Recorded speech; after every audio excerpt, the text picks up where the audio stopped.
Hey guys, just a quick follow-up to my Umarex Glock video. I had an important notice message in there about that spring, the valve spring that I am using only worked in a factory magazine that still had the O-ring retention rings, is what I'm calling them anyways. So, and what I mean by that is, in a factory magazine, when you disassemble it, it has this little collar, little ring. And the purpose of this ring is when you tighten this cap down, it compresses on the seal here and retains that seal. It keeps it from popping out essentially. And there's another one that is down inside here that also keeps this front O-ring in place. And the reason why I say this valve spring, the 0.4 millimeter only works with these rings in place is because, well, on my modified magazine, I don't have these rings in place, and the tension on the spring just isn't great enough to retain the seal on its own. So this spring actually does press on the seal. But because I've gone to a really light spring, it's not enough to keep that O-ring in place, and it pops out, and then the pin jams and it blows all the air out at the end. But on that note, I did have a one spring lighter, which was a 0.3, and originally I was testing these on my modified magazine. But I haven't tested this light spring. It didn't work on my modified magazine for obvious reasons because I don't have these retention rings. But I haven't tested it on the quick puncture. So I'm just gonna install it quickly and just make this a short and dirty video. Okay, so I got the 0.3 millimeter spring installed in there, and you can see, like, I don't even know if this is gonna hold air, but the problem I had using this really light spring previously was this pin would just not self-return. And when that happens, it just ends up blowing all your CO2 out. So let's see if it'll hold air before we go through all this trouble. Tighten this up.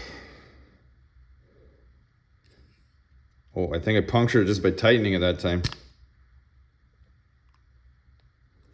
I sure did.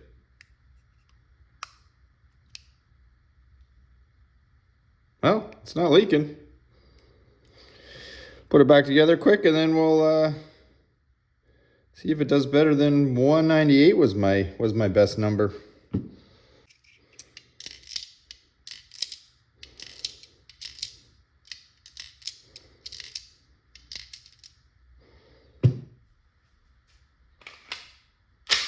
All right, my biggest concern with this really light spring is, well, the pin's gonna jam, or the pin's gonna flutter, which is probably gonna cause like some burping or farting or auto fire, whatever you wanna call it.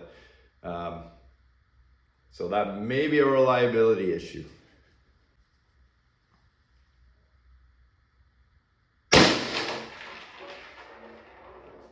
Huh.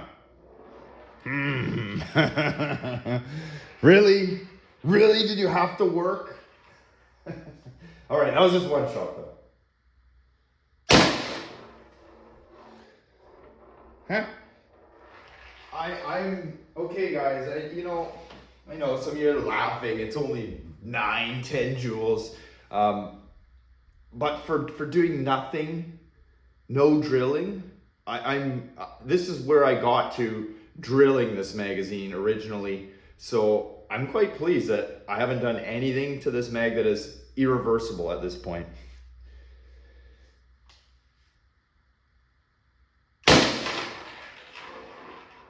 $180. Oh, power fell off really quick there. 162, but it seems to do that normally.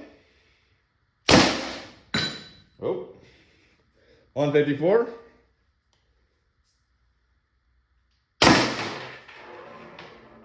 150.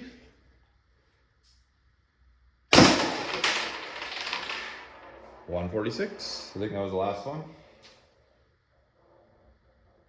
It was.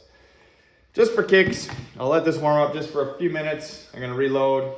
I just wanna see what it's gonna do on the first crack on the second magazine. Elapsed time, 2 minutes. And these are not Umarex CO2s in here. These are just my generic, purchased locally, food grade 12 grams. So we haven't got to the mythical CO2s yet.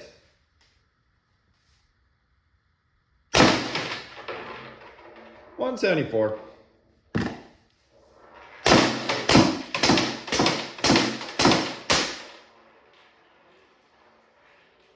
Well, it's working so far. I wouldn't call that a win.